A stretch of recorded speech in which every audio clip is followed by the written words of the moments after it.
Buongiorno, Pooley. Nice to see you, and nice to see 3 points for Newcastle. Yeah, mate, it's the lucky shirt. I put the old 96 shirt on, like wore it a few times over the last few years and got some good luck from it, but also had some really fucking bad luck from it, like, but but Including the players at the yeah, time for 96. just good result. Really good result, huge result, really, considering going into an international break.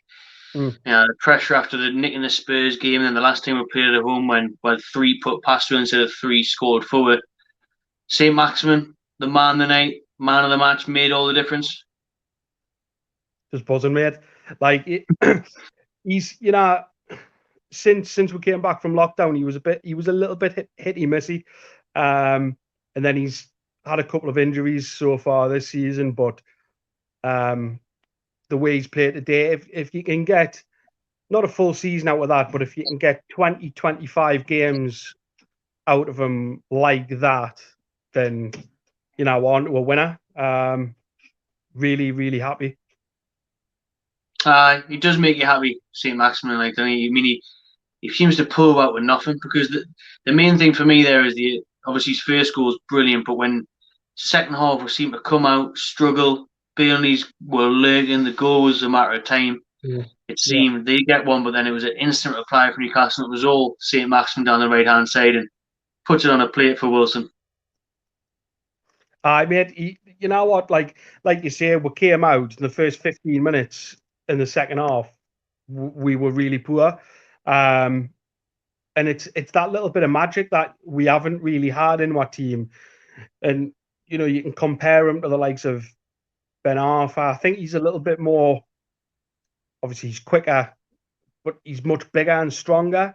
Whereas Ben Arfa will get pushed off the ball quite easily, but that assist that he's came up with tonight for Wilson is just out of this world. He's taken a quick fire ball into his feet and he's beaten two of their men. Got down the side and the ball in's just unbelievable. He really was the difference, and it's just good to have a striker in the 6-yard box, because like last season, Joe Linton would have been 10, 15 yards behind where Wilson was. You would have been just sort of laxy-daisy getting into the box. But then again, I think Joe Linton had a really good game again today. And it just goes to show that we've needed an actual out-and-out goal scorer. Whereas Joe Linton playing in that sort of number 10 role has looked really good. So onwards and upwards, mate. He's been playing on the left lately, but the day he was up front as part of a two with Wilson. So you think he had a good game? And do you think, I mean, for me, it looks like he's looked like a different player this season, because I think the weight is off his shoulders, where now that we've signed a striker on Wilson, the pressure's off him a little bit. Maybe he can fade into the background a little bit. Absolutely. You can see just by touches on the pitch, he's not having the ball lumped up top to him with nobody around him, and he did his best to trying to hold the ball up and stuff, but he really struggled last season. Whereas today, he got on the end of headers, he made good second ball decisions, he could put his foot on it and lay it off, and you can tell the pressure has just been lifted purely and utterly because he knows that he's not that so-called number 9. And you can tell in his game, he's the past 2 or 3 weeks he's been a different player. In Newcastle now in 6th in the league. It's early days, but we are 6th in the league through the quarterfinals of the Carabao Cup. Bruce every week is saying that unfair criticism. He's trying to make changes. It's a difficult job. What do you make of our start of the season?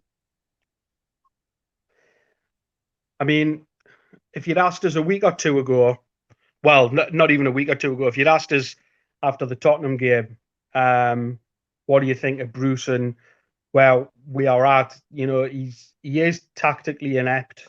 It is worrying when you see, Leeds, who've just came up playing unbelievable football.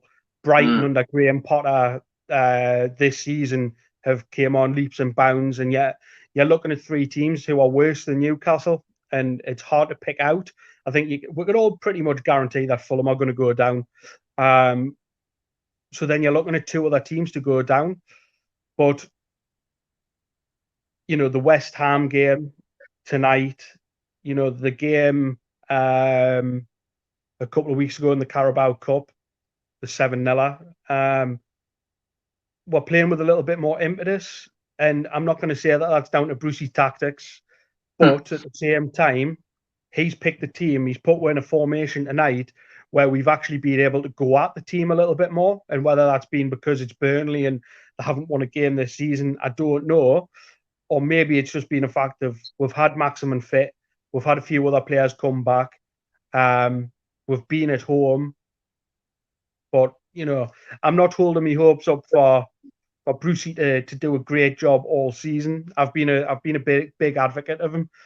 He's done a great job so far with what he's done. But, you know, when you look at the other teams, like I say, around you, who are just better tactically than us, it is worrying. But, mate, I don't care. If we pick up a 3-1 win or a 1-1 draw, the likes of Spurs, and we manage to stay up another season, then happy days as far as I'm concerned, as long as there's something on the horizon which is going to be a bit better. Okay, good stuff, mate. Enjoy the rest of your night. You too, buddy. All right, cheers, pal. See you later. Yeah.